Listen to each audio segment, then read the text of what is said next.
ओम श्री परमात्मने नमः। ओम नमो भगवते वासुदेवाय। आज श्रीमद् भागवत महापुराण चतुर्थ स्कंद के अध्याय 4, 5 और 6 की कथा में हम आज सुनेंगे सती का अग्नि प्रवेश, वीरभद्र कृत दक्ष यज्ञ विध्वंस और दक्ष का वध। और इसी के साथ सुनेंगे ब्रह्मा आदि देवताओं का कैलाश पर जाकर श्री महादेव जी को मनाना। आज के दिन हम इस पावन कथा का रसपान करेंगे। ओम श्री कृष्णाय नमो नमः। श्री मैत्रेय जी विदुर जी से कहते हैं, हे विदुर जी, इतना कहकर भगवान शंकर मौन हो गए। उन्होंने देखा कि दक्ष प्रजापति के यहाँ जाने देने अथवा जाने से रोकने, दोनों ही अवस्थाओं में सती के प्राण त्याग की संभावना है। इधर सती जी भी कभी बंधुजनों को देखने जाने की इच्छा से बाहर आती और कभी भगवान शंकर रुष्ट न हो जाएं, इस शंका से वह फिर से लौट जाती। इस प्रकार कोई एक बात निश्चित न कर सकने के कारण वे दुविधा में पड़ गई, चंचल हो गई। बंधुजनों से मिलने की इच्छा में बाधा पड़ने से वे बड़ी अनमनी सी हो गई। स्वजनों के स्नेहवश उनका हृदय भर आया और वे आंखों में आंसू भरकर अत्यंत व्याकुल होकर रोने लगी। उनका शरीर थर थर कांपने लगा और वे अप्रीतम पुरुष भगवान शंकर की ओर इस प्रकार रोषपूर्ण दृष्टि से देखने लगी कि मानो वह उन्हें भस्म कर देंगी। शोक और क्रोध ने उनके चित्त को बिल्कुल बेचैन कर दिया तथा स्त्री स्वभाव के कारण उनकी बुद्धि मूढ़ हो गई।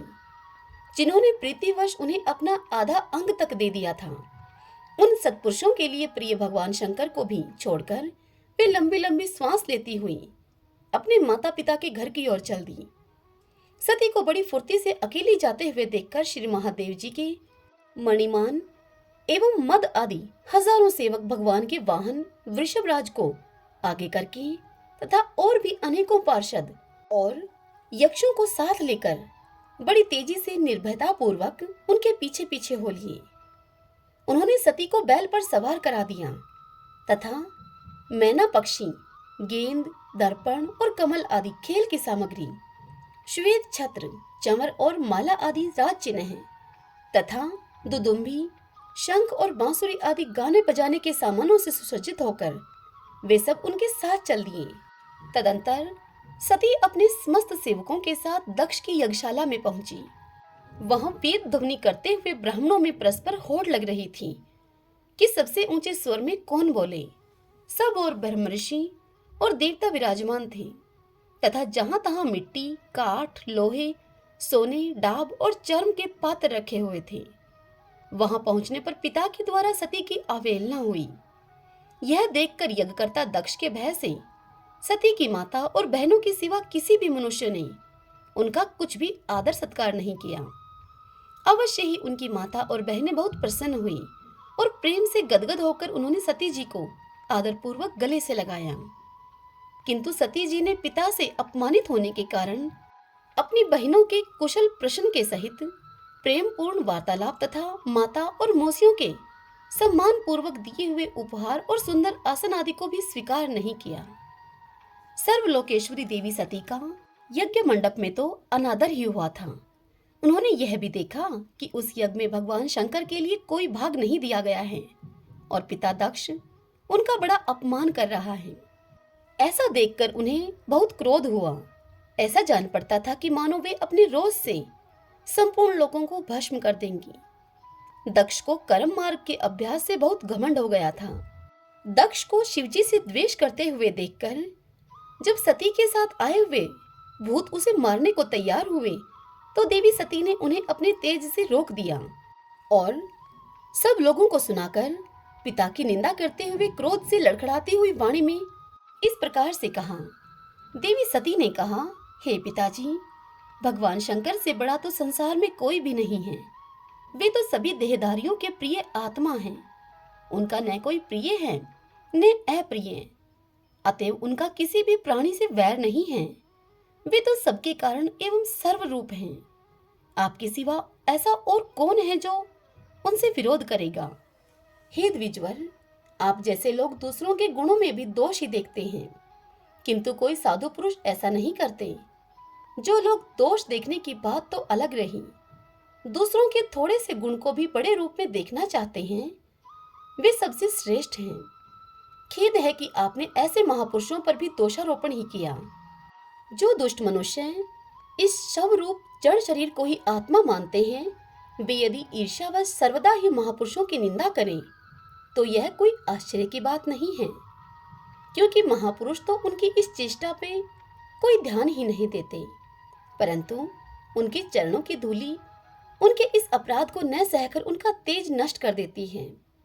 अतः महापुरुषों की निंदा जैसा जघन्य कार्य उन दुष्ट पुरुषों को ही शोभा देता है, जिनका शिव यह 2 अक्षर का नाम प्रसंगवश एक बार भी मुख से निकल जाने पर मनुष्य के समस्त पापों को तत्काल नष्ट कर देता है और जिनकी आज्ञा का कोई भी उल्लंघन नहीं कर सकता।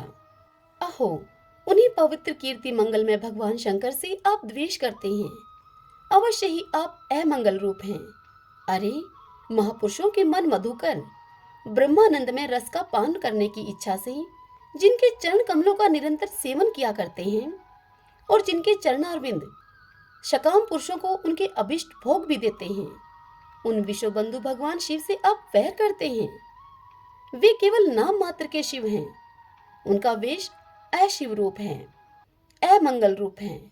इस बात को आपके सिवा दूसरे कोई देवता संभवतः नहीं जानते, क्योंकि जो भगवान शिव शमशान भूमि स्थित नरमुंडों की माला, चिता की भस्म और हड्डियां पहने, जटा बिखेरे, भूत पिशाचों के साथ शमशान में निवास करते हैं, उन्हीं के चरणों पर से गिरे हुए निर्माल्य को ब्रह्मा आदि देवता अपने सिर पर धारण करते हैं।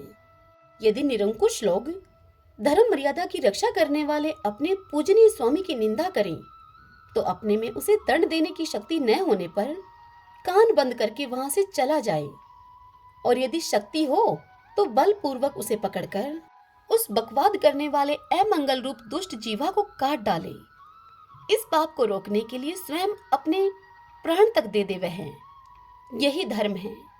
आप भगवान नीलकंठ की निंदा करने वाले हैं, इसलिए आपसे उत्पन्न हुए इस शरीर को अब मैं नहीं रख सकती। यदि भूल से कोई निंदित वस्तु खा ली जाए तो उसे वमन करके निकाल देने से ही मनुष्य की शुद्धि बताई जाती है। जो महामुनि निरंतर अपने स्वरूप में ही रमण करते हैं, उनकी बुद्धि सर्वथा वेद के विधि निषेध में वाक्यों का अनुसरण नहीं करती। जिस प्रकार देवता और मनुष्यों की गति में भेद रहता है, ठीक उसी प्रकार ज्ञानी और अज्ञानी की स्थिति भी एक सी नहीं होती। इसलिए मनुष्य को चाहिए कि वह अपने ही धर्म मार्ग में स्थित रहते हुए भी दूसरों के मार्ग की निंदा न करे। प्रवृत्ति अर्थात यज्ञ यज्ञ आदि और निर्वृत्ति अर्थात शम दम आदि अर्थात प्रवृत्ति और निर्वृत्ति दोनों ही प्रकार के कर्म ठीक हैं। वेद में इनके अलग अलग रागी और विरागी 2 प्रकार के अधिकारी बताए गए हैं। परस्पर विरोधी होने के कारण उक्त दोनों प्रकार के कर्मों का एक साथ एक ही पुरुष के द्वारा आचरण नहीं किया जा सकता। भगवान शंकर तो पर ब्रह्मा परमात्मा हैं। उन्हें इन दोनों में से किसी भी प्रकार का कर्म करने की आवश्यकता नहीं है। हे पिताजी, हमारा ऐश्वर्य अव्यक्त है। आत्मज्ञानी महापुरुष ही उसका सेवन कर सकते हैं। आपके पास वह ऐश्वर्य नहीं है और यज्ञशालाओं में यज्ञ अन्न से तृप्त होकर प्राण पोषण करने वाले कर्मठ लोग उसकी प्रशंसा भी नहीं करते। आप भगवान शंकर का अपराध करने वाले हैं। अतः आपके शरीर से उत्पन्न इस निंदनीय देह को रखकर मुझे अब क्या करना है? आप जैसे दुर्जन से संबंध होने के कारण मुझे लज्जा आती है। जो महापुरुषों का अपराध करता है उससे होने वाले जन्म को भी धिक्कार है। जिस समय भगवान शिव आपके साथ मेरा संबंध दिखलाते हुए मुझे हंसी में दक्षायणी अर्थात दक्ष कुमारी के नाम से पुकारेंगे, उस समय हंसी को भूलकर मुझे बड़ी ही लज्जा और खेद होगा।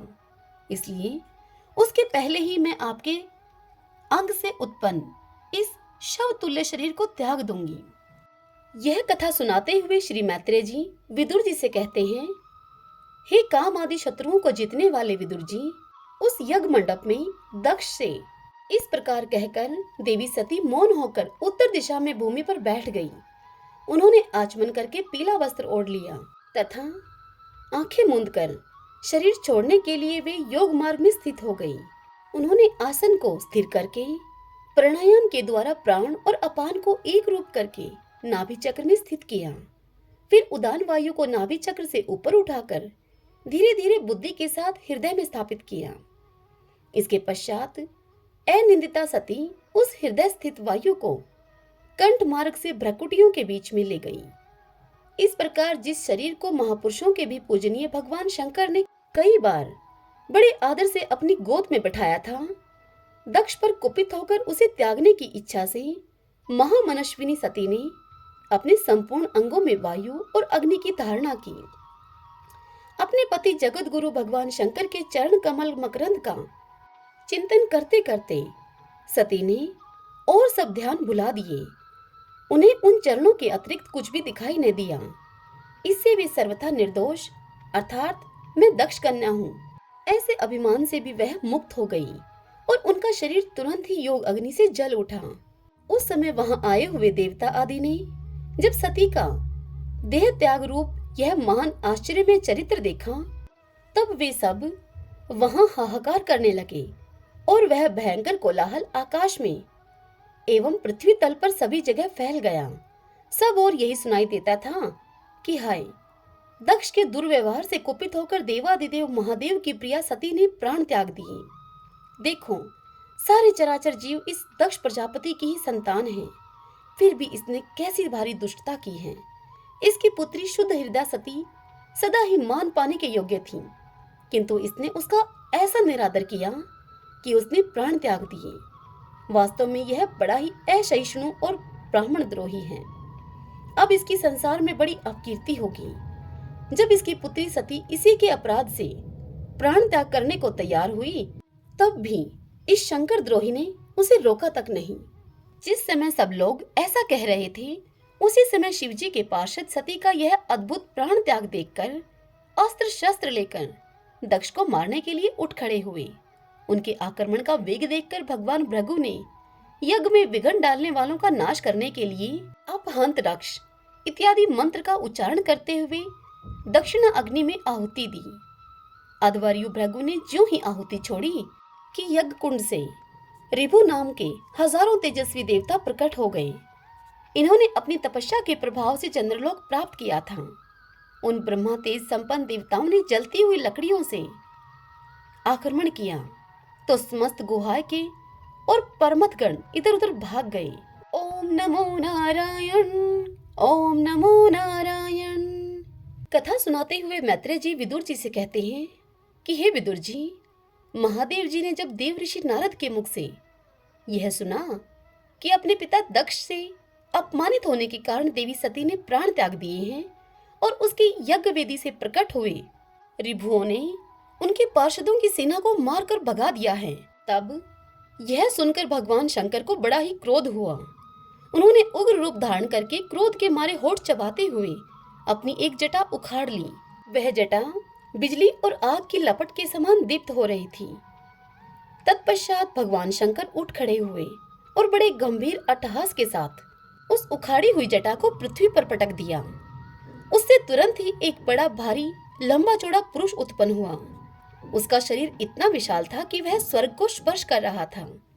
उसकी 1000 भुजाएं थीं, मेघ के समान श्याम वर्ण था, सूर्य के समान जलते हुए 3 नेत्र थे उसके, विकराल दाढ़ें थीं और अग्नि की ज्वालाओं के समान लाल लाल जटाएं थीं। उसके गले में नरमुंडों की माला थी और हाथ में तरह तरह के अस्त्र शस्त्र थे। जब उसने हाथ जोड़कर भगवान शंकर से पूछा कि हे भगवान, अब मैं क्या करूं, तब भगवान भूतनाथ ने उससे कहा कि वीरभद्र, तू मेरा अंश है, इसलिए मेरे पार्षदों का अधिनायक बनकर तू तुरंत ही यहाँ से जा और दक्ष तथा उसके यज्ञ को नष्ट कर दे। हे प्यारे विदुर जी, जब देवादिदेव भगवान शंकर ने क्रोध में भरकर उसे ऐसी आज्ञा दी, तब वह वीरभद्र उनकी परिक्रमा करके चलने को तैयार हो गया। उस समय उन्हें ऐसा मालूम होने लगा कि मेरे वेग का सामना करने वाला संसार में कोई नहीं है और मैं बड़े से बड़े वीर का भी वेग सहन कर सकता हूँ। वह वीरभद्र भयंकर सिंहनाद करते हुए एक अति कराल त्रिशूल हाथ में लेकर दक्ष के यज्ञमंडप की ओर दौड़े। उनका त्रिशूल संसार संहारक मृत्यु का भी संहार करने में समर्थ था। भगवान रुद्र के और भी बहुत से सेवक गर्जना करते हुए उनके पीछे पीछे हो लिए। उस समय वीरभद्र के पैरों के नुपुर आदि आभूषण जनन जनन बजते जाते थे। इधर यज्ञशाला में बैठे हुए ऋत्विज, यजमान, सदस्य तथा अन्य ब्राह्मण और ब्राह्मणियों ने जब उत्तर दिशा की ओर धूल उड़ती हुई देखी, तब वे सब सोचने लगे, अरे यह अंधेरा सा कैसे होता आ रहा है, यह धूल कहाँ से छा गई। इस समय न तो आंधी ही चल रही है और न ही कहीं लुटेरे ही सुने जाते हैं, क्योंकि अपराधियों को कठोर दंड देने वाला राजा प्राचीन बरही अभी जीवित है। अभी गोवों के आने का समय भी नहीं हुआ है। फिर यह धूल कहाँ से आई? क्या इसी समय संसार का प्रलय तो नहीं होने वाला है? तब दक्ष पत्नी प्रसूति एवं अन्य स्त्रियों ने व्याकुल होकर कहा, प्रजापति दक्ष ने अपनी सारी कन्याओं के सामने बेचारी निरपराधा सती का तिरस्कार किया था। मालूम होता है कि यह उसी का फल है, अथवा हो न हो यह संहार मूर्ति भगवान रुद्र के अनादर का ही परिणाम है। प्रलय काल उपस्थित होने पर जिस समय वे अपने जटाजूट को बिखेर कर तथा शस्त्र अस्त्रों से सुसज्जित अपनी भुजाओं को ध्वजाओं के समान फैलाकर तांडव नृत्य करते हैं, उस समय उनके त्रिशूल के फलों से दिग्गज बिंध जाते हैं तथा उनके मेघ गर्जन के समान भयंकर अट्टहास से दिशाएं विदीर्ण हो जाती हैं। उस समय उनका तेज असह्य होता है। वे अपनी बोहें टेढ़ी करने के कारण बड़े दूरदर्श जान पड़ते हैं और उनकी विकराल दाढ़ों में तारागण अस्त व्यस्त हो जाते हैं। उन क्रोध में भरे हुए भगवान शंकर को बार बार कुपित करने वाला पुरुष साक्षात विधाता ही क्यों न हो, क्या कभी उसका कल्याण हो सकता है? जो लोग महात्मा दक्ष के यज्ञ में बैठे थे, वे भय के कारण एक दूसरे की ओर कातर दृष्टि से निहारते हुए ऐसे ही तरह तरह की बातें कर रहे थे कि इतने में आकाश और पृथ्वी में सब ओर सहस्त्रों भयंकर उत्पात होने लगे। हे विदुर जी, इसी समय दौड़कर आए हुए रुद्र सेवकों ने उस महान यज्ञ मंडप को सब ओर से घेर लिया। वे सब तरह तरह के अस्त्र शस्त्र लिए हुए थे। उनमें कोई बोने, कोई भूरे रंग के, कोई पीले और कोई मगर के समान पेट और मुख वाले थे। उनमें से किन्हीं ने प्रागवंश अर्थात यज्ञशाला के पूर्व और पश्चिम के खंभों के बीच में आड़े रखे हुए डंडे, उन डंडों को तोड़ डाला। किन्हीं ने यज्ञशाला के पश्चिम की ओर स्थित पत्नीशाला को नष्ट कर दिया। किन्हीं ने यज्ञशाला के सामने का सभा मंडप और मंडप के आगे उत्तर की ओर स्थित अग्निद्रशाला को तोड़ दिया। किन्हीं ने यजमान गृह और पाकशाला को तहस नहस कर डाला। किन्हीं ने यज्ञ के पात्र फोड़ दिए, किन्हीं ने अग्नियों को बुझा दिया, किन्हीं ने यज्ञ कुंडों में पेशाब कर दिया और किन्हीं ने वेदी की सीमा के सूत्रों को तोड़ डाला। कोई कोई मुनियों को तंग करने लगे तो कोई स्त्रियों को डराने धमकाने लगे और किन्हीं ने अपने पास होकर भागते हुए देवताओं को पकड़ लिया। मणिमान ने भृगु ऋषि को बांध लिया, वीरभद्र ने प्रजापति दक्ष को कैद कर लिया और चंडीशन ने पूषा को और नंदीश्वर ने भग देवता को पकड़ लिया। भगवान शंकर के पार्षदों की यह भयंकर लीला देखकर तथा उनके कंकड़ पत्थरों की मार से बहुत तंग आकर वहां जितने ऋत्विज, सदस्य और देवता लोग थे, सब के सब जहां तहां भाग गए। भृगु जी हाथ में स्त्रुआ लिए हवन कर रहे थे। वीरभद्र ने इनकी दाढ़ी मूछ नोच ली, क्योंकि इन्होंने प्रजापतियों की सभा में मूछ ऐंठते हुए महादेव जी का उपहास किया था। उन्होंने क्रोध में भरकर भग देवता को पृथ्वी पर पटक दिया और उनकी आंखें निकाल ली, क्योंकि जब दक्ष देव सभा में श्री महादेव जी को भला बुरा कहते हुए श्राप दे रहे थे, उस समय इन्होंने दक्ष को सहन देकर उकसाया था। इसके पश्चात जैसे अनिरुद्ध के विवाह के समय बलराम जी ने कलिंगराज के दांत उखाड़े थे, ठीक उसी प्रकार उन्होंने पूषा के दांत तोड़ दिए, क्योंकि जब दक्ष ने महादेव जी को गालियां दी थी, उस समय ये दांत निकालकर हंस रहे थे। तब वे दक्ष की छाती पर बैठकर एक तेज तलवार से उसका सिर काटने लगे, परंतु बहुत प्रयत्न करने पर भी वे उस समय उसे धड़ से अलग न कर सके।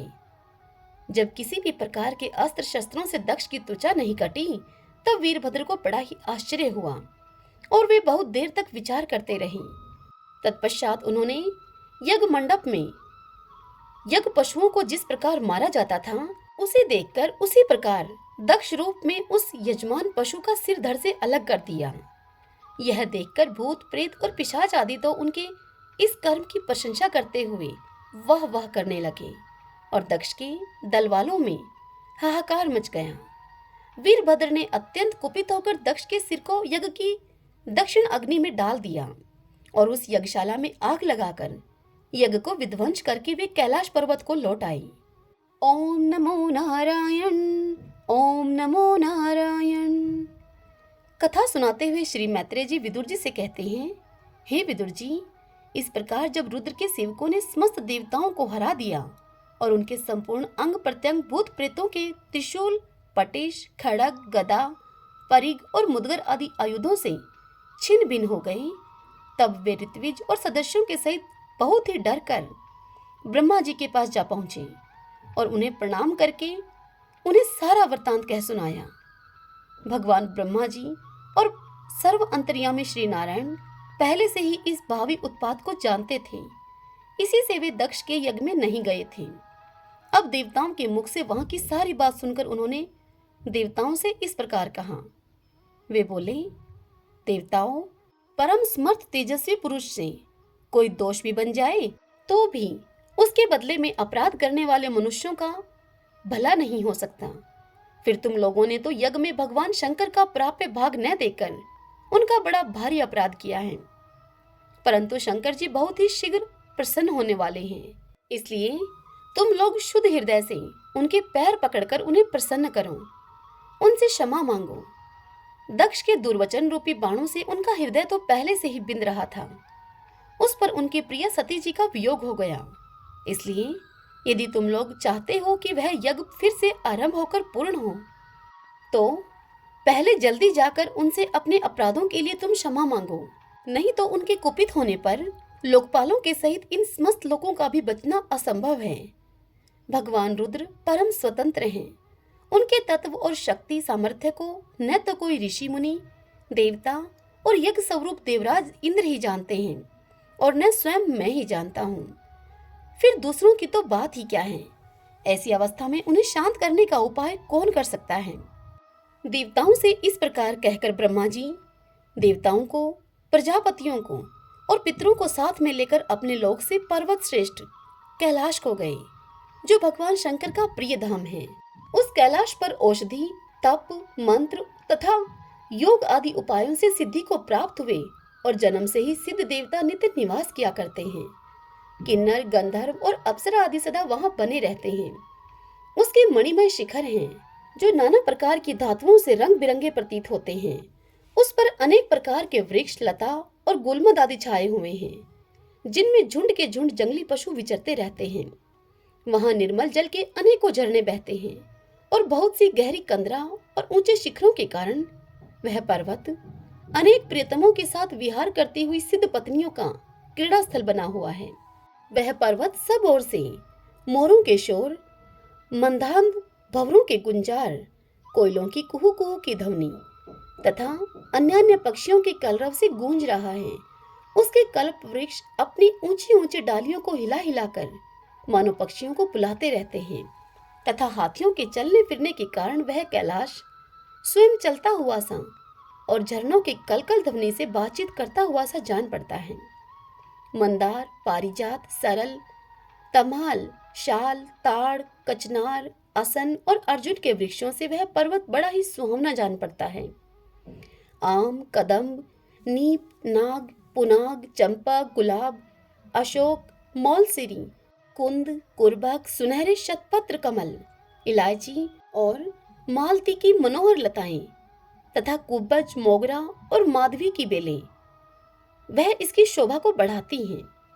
कटहल, गुल्लर, पीपल, पाकर, बड़, गूगल, भोज वृक्ष, औषध जाति के पेड़ अर्थात केले आदि जो फल आने के बाद काट दिए जाते हैं, सुपारी, राजपूग, जामुन, खजूर, आमड़ा, आम, पियाल, महुआ और लिसोड़ा आदि विभिन्न प्रकार के वृक्षों तथा पोलों और ठोस बांस के झुरमुटों से वह पर्वत बड़ा ही मनोहर मालूम होता है। उसके सरोवरों में कुमुद, उत्पल, कलहार और शतपत्र आदि अनेक जाति के कमल खिले रहते हैं। उनकी शोभा से मुग्ध होकर कलरव करते हुए झुंड के झुंड पक्षियों से वह बड़ा ही भला लगता है। वहां जहां तहां हरिण, वानर, सूअर, सिंह, रीछ, शाही, नीलगाय, शरभ, बाघ, कृष्ण मृग, भैंसे, कर्णांत्र, एक पद, अश्वमुख, भेड़िए और कस्तूरी मृग घूमते रहते हैं तथा वहां के सरोवरों के तट केलों की पंक्तियों से घिरे होने के कारण बड़ी शोभा पाते हैं।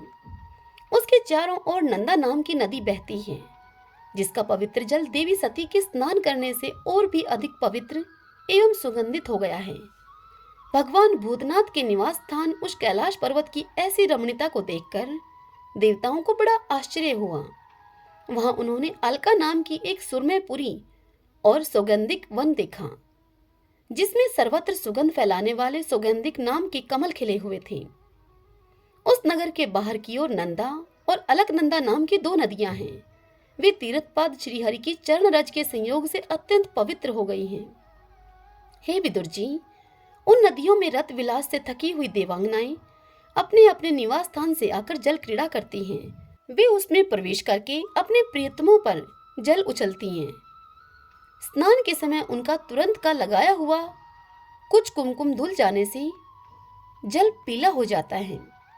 उस कुमकुम आदि मिश्रित जल को हाथी प्यास न होने पर भी गंध के लोभ से स्वयं पीते और अपनी हाथनियों को पिलाते हैं। अलकापुरी पर चांदी, सोने और बहुमूल्य मणियों के सैकड़ों विमान छाए हुए थे, जिनमें अनेकों यक्षपत्नियां निवास करती थीं।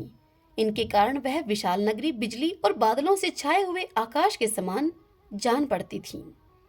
यक्षराज कुबेर की राजधानी उस अलकापुरी को पीछे छोड़कर देवगण सुगंधिक वन में आए।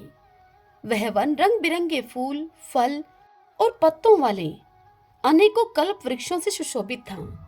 उसमें कोकिल आदि पक्षियों का कलरव और भंवरों का गुंजार हो रहा था तथा राजहंसों के परम प्रिय कमल पुष्पों से सुशोभित अनेकों सरोवर थे। वह वन जंगली हाथनियों के शरीर की रगड़ लगने से घिसे हुए हरिचंदन वृक्षों का स्पर्श करके चलने वाली सुगंधिक वायु के द्वारा यक्ष पत्नियों के मन को विशेष रूप से मथे डालता था। बावलियों की सीढ़ियां वैदुर्य मणि की बनी हुई थी। उनमें बहुत से कमल खिले रहते थे। वहां अनेकों किमपुरुष जी बहलाने के लिए वहां आए हुए थे। इस प्रकार उस वन की शोभा निहारते हुए जब देवगण कुछ आगे बढ़े, तब उन्हें पास ही एक वट वृक्ष दिखलाई दिया। वह वृक्ष 100 योजन ऊंचा था तथा उसकी शाखाएं 75 योजन तक फैली हुई थीं। उसके चारों ओर सर्वदा अविचल छाया बनी रहती थी, इसलिए घाम का कष्ट कभी नहीं होता था वहां, तथा उसमें कोई घोंसला भी नहीं था। उस महायोग में तथा मुमुक्षुओं के आश्रयभूत वृक्ष के नीचे देवताओं ने भगवान शंकर को विराजमान देखा। वे साक्षात क्रोधहीन काल के समान जान पड़ते थे। भगवान भूतनाथ का श्रीअंग बड़ा ही शांत था। सनंदन आदि शांत सिद्धगण और सखा यक्ष राक्षसों के स्वामी कुबेर उनकी सेवा कर रहे थे। जगतपति महादेव जी सारे संसार के सुहृदय हैं, स्नेहवश सबका कल्याण करने वाले हैं। वे लोकहित के लिए ही उपासना, चित्त की एकाग्रता और समाधि आदि साधनों का आचरण करते रहते हैं। संध्याकालीन मेघ की कांति वाले शरीर पर वे तपस्वियों के अभीष्ट चिन्ह हैं। भस्म, दंड, जटा और मृगचरम एवं मस्तक पर चंद्रकला धारण किए हुए थे। वे एक कुश आसन पर बैठे हुए थे और अनेकों साधु श्रोताओं के बीच में श्री नारद जी के पूछने से सनातन ब्रह्मा का वह उपदेश कर रहे थे। उनका बायां चरण दाएं जांघ पर रखा था। वे बायां हाथ बाएं घुटने पर रखे हुए कलाई में रुद्राक्ष की माला डाले तारक मुद्रा से विराजमान थे। वे योगपट अर्थात काठ की बनी हुई टेकनी, उस टेकनी का सहारा लिए हुए एकाग्रचित से ब्रह्मानंद का अनुभव कर रहे थे। लोकपालों के सहित समस्त मुनियों ने मननशीलों में सर्वश्रेष्ठ भगवान शंकर को हाथ जोड़कर प्रणाम किया। यद्यपि समस्त देवता और दैत्यों के अधिपति भी श्री महादेव जी के चरण कमलों की वंदना करते हैं, तथापि वे श्री ब्रह्मा जी उन ब्रह्मा जी को अपने स्थान पर आया हुआ देखकर तुरंत खड़े हो गए और जैसे वामन अवतार में परम पूज्य विष्णु भगवान कश्यप जी की वंदना करते हैं, ठीक उसी प्रकार सिर झुकाकर उन्होंने उन्हें प्रणाम किया। इसी प्रकार शंकर जी के चारों ओर जो महर्षि सहित अन्यान्य सिद्धगण बैठे हुए थे, उन्होंने भी ब्रह्मा जी को प्रणाम किया।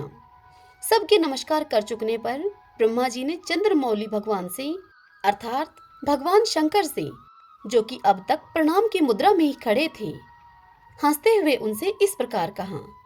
ब्रह्मा जी ने भगवान शंकर से कहा, हे देव, मैं जानता हूं कि आप संपूर्ण जगत के स्वामी हैं, क्योंकि विश्व की योनि शक्ति अर्थात प्रकृति और उसके बीज शिव अर्थात पुरुष से परे जो एक रस पर ब्रह्मा है, वह आप ही हैं। हे भगवान, आप मकड़ी के समान ही अपने स्वरूपभूत शिव शक्ति के रूप में क्रीड़ा करते हुए लीला से ही संसार की रचना, पालन और संहार करते रहते हैं। आपने ही धर्म और अर्थ की प्राप्ति कराने वाले वेद की रक्षा के लिए दक्ष को निमित्त बनाकर यज्ञ को प्रकट किया है। आपकी ही बांधी हुई ये वर्णाश्रम की मर्यादाएं हैं, जिनका नियम निष्ठ ब्राह्मण श्रद्धा पूर्वक पालन किया करते हैं। हे मंगलमय महेश्वर, आप शुभ कर्म करने वालों को स्वर्गलोक अथवा मोक्ष पद प्रदान करते हैं तथा पाप कर्म करने वालों को घोर नरकों में डालते हैं। फिर भी किसी किसी व्यक्ति के लिए इन कर्मों का फल उल्टा कैसे हो जाता है? जो महानुभाव आपके चरणों में अपने को समर्पित कर देते हैं, जो समस्त प्राणियों में आपकी ही झांकी करते हैं और समस्त जीवों को अभेद दृष्टि से आत्मा में ही देखते हैं, वे पशुओं के समान प्रायः क्रोध के अधीन नहीं होते। जो लोग भेद बुद्धि होने के कारण कर्मों में ही आसक्त हैं, जिनकी नीयत अच्छी नहीं है, दूसरों की उन्नति देखकर जिनका चित्त दिन रात कुढ़ता रहता है, और जो मर्म भेदी अज्ञानी अपने दुर्वचनों से दूसरे का चित्त दुखाया करते हैं, आप जैसे महापुरुषों के लिए उन्हें भी मारना उचित नहीं है, क्योंकि वे बेचारे तो विधाता के ही मारे हुए हैं। हे देवदेव, भगवान कमलनाभ की प्रबल माया से मोहित हो जाने के कारण यदि किसी पुरुष की कभी किसी स्थान में भेद बुद्धि होती है, तो भी साधु पुरुष अपने पर दुख कातर स्वभाव के कारण उस पर कृपा ही करते हैं। दैवश जो कुछ हो जाता है, वे उसे रोकने का प्रयत्न नहीं करते हैं। हे प्रभु, आप सर्वज्ञ हैं। परम पुरुष भगवान की दुस्तर माया ने आपकी बुद्धि का स्पर्श भी नहीं किया है। अतः जिनका चित्त उसके वशीभूत होकर कर्म मार्ग में आसक्त हो रहा है, उनके द्वारा अपराध बन जाए तो भी उन पर आपको कृपा ही करनी चाहिए। हे भगवान, आप सबके मूल हैं। आप ही संपूर्ण यज्ञों को पूर्ण करने वाले हैं। यज्ञ भाग पाने का भी आपको पूरा अधिकार है। फिर भी इस दक्ष यज्ञ के बुद्धिहीन याजकों ने आपको यज्ञ भाग नहीं दिया, इसी से यह आपके द्वारा विध्वस्त हुआ। अब आप इस अपूर्ण यज्ञ का पुनरुद्धार करने की कृपा करें। हे प्रभु, ऐसा कीजिए जिससे कि यजमान दक्ष फिर से जी उठे, भग देवता को नेत्र मिल जाएं, भृगु जी की दाढ़ी मूछ आ जाएं और पुषा के पहले के ही समान दांत निकल आएं।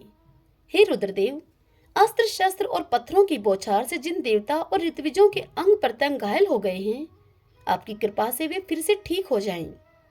यज्ञ संपूर्ण होने पर जो कुछ शेष रहे, वह सब आपका भाग होगा। हे यज्ञ विध्वंसक, आज यह यज्ञ आपके ही भाग से पूर्ण हो। हरि ओम तत्सत। ओम नमो नारायण। ओम नमो नारायण। ओम श्री परमात्मने नमः। भगतजनों, आज की यह कथा यहीं समाप्त हुई। कल की कथा में हम सुनेंगे दक्ष यज्ञ की पूर्ति तथा ध्रुव का वनगमन। कल हम इस पावन कथा का रसपान करेंगे। ओम श्री कृष्णाय नमो नमः।